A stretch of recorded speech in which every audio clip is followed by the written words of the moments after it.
Michée prédit la ville exacte où le Sauveur naîtrait, et il décrit sa nature éternelle en disant « De Bethléem sortira celui qui régnera sur Israël, qui existe depuis l'éternité. » Dieu a même révélé que la venue du Sauveur serait de descendance de la lignée royale de David.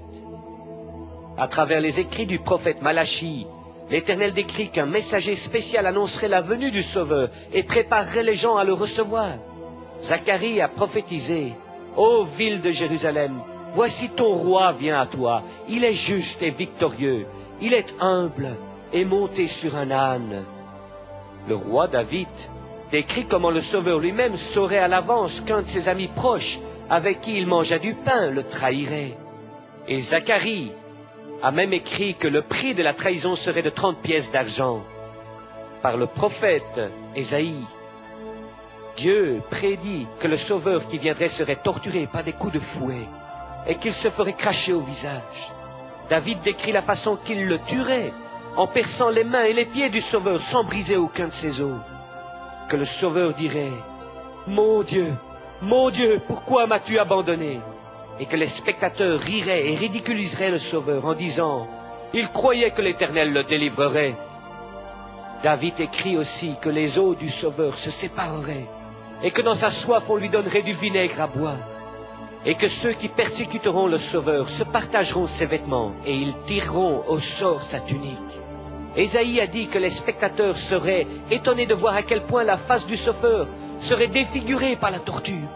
Les prophéties du livre de Dieu décrivent même comment un jour la descendance de David, les habitants de Jérusalem, contempleront le Sauveur qu'ils ont percé.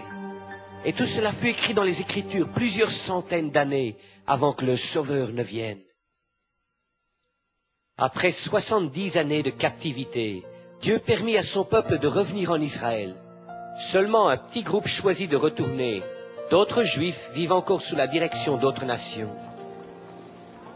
500 années plus tard, comme Rome régnait sur Israël, deux jeunes Juifs nommés Joseph et Marie, les deux descendants de la lignée royale de David, planifiaient de se marier. Mais avant qu'ils soient ensemble, Marie devint enceinte par la puissance du Saint-Esprit de Dieu.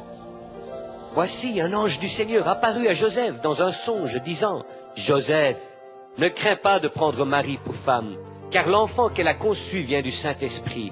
Il est le Fils de Dieu.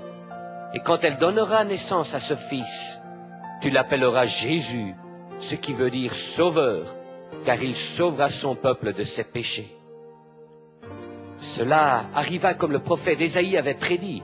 Le Seigneur lui-même vous donnera un signe. Voici, la Vierge enfantera un fils. Ils l'appelleront Emmanuel, ce qui signifie Dieu avec nous. Joseph et Marie avaient à voyager à Bethléem pour un recensement et pour payer les taxes. Pendant qu'ils étaient là, Marie enfanta son fils, premier-né qu'ils appelèrent Jésus.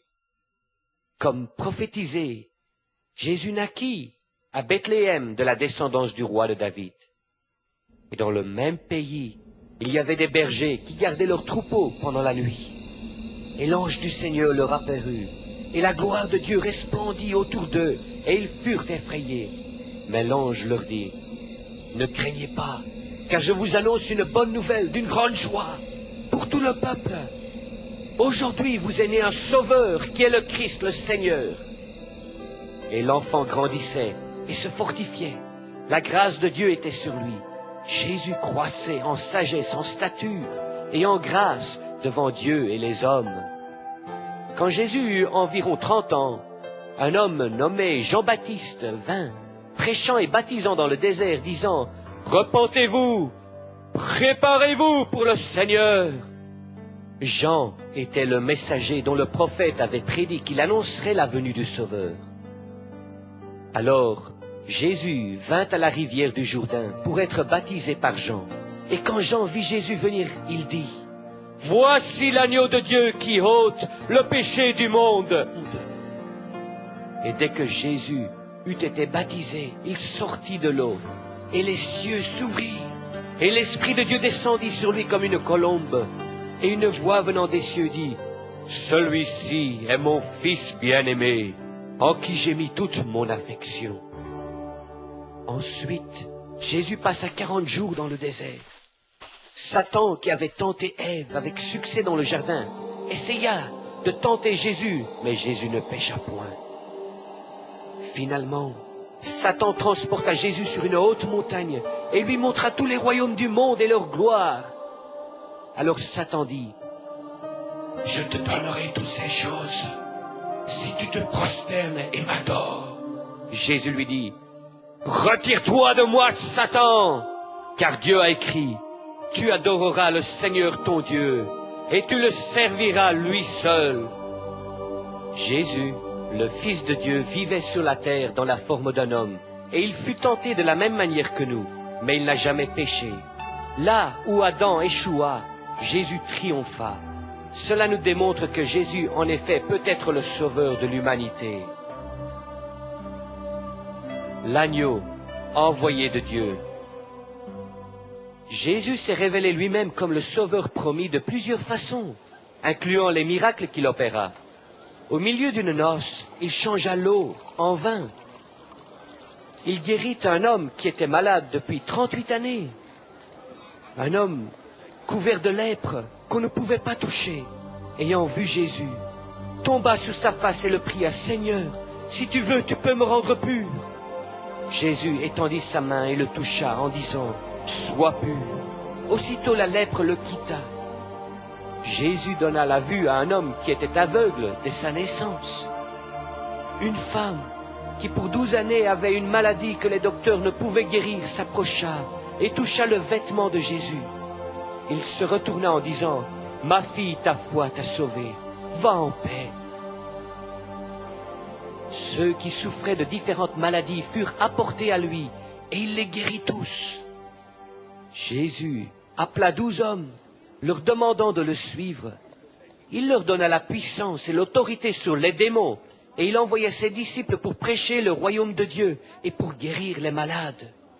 Sa renommée se répandait, et de grandes foules venaient à lui pour l'entendre enseigner et pour être guéris de leurs maladies.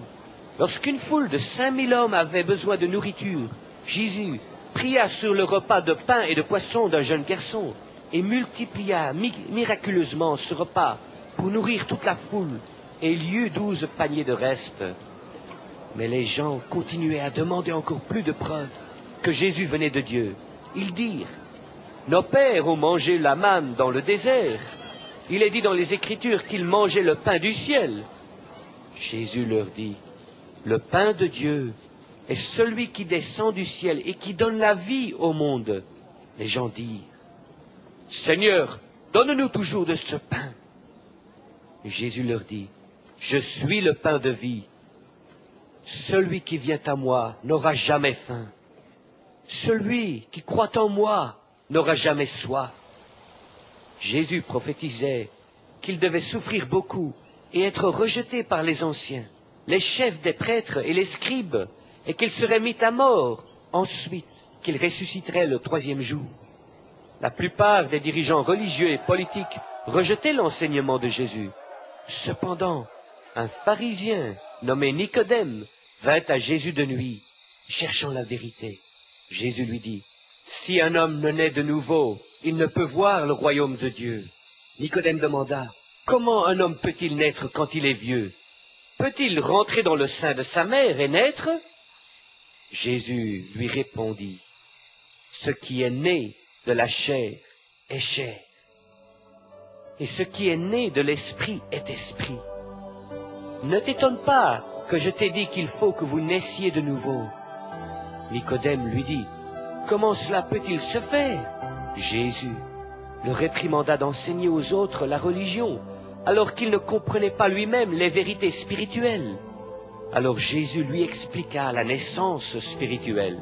« Car Dieu t'a tant aimé le monde, qu'il a donné son Fils unique, afin que quiconque croit en lui ne périsse point, mais qu'il ait la vie éternelle. Dieu n'a pas envoyé son Fils dans le monde pour condamner le monde, mais pour que le monde soit sauvé par lui. La condamnation, c'est que la lumière est venue dans le monde, mais les hommes ont préféré les ténèbres plus que la lumière, parce que leurs œuvres étaient mauvaises. Celui qui croit au Fils a la vie éternelle, et celui qui ne croit pas au Fils ne verra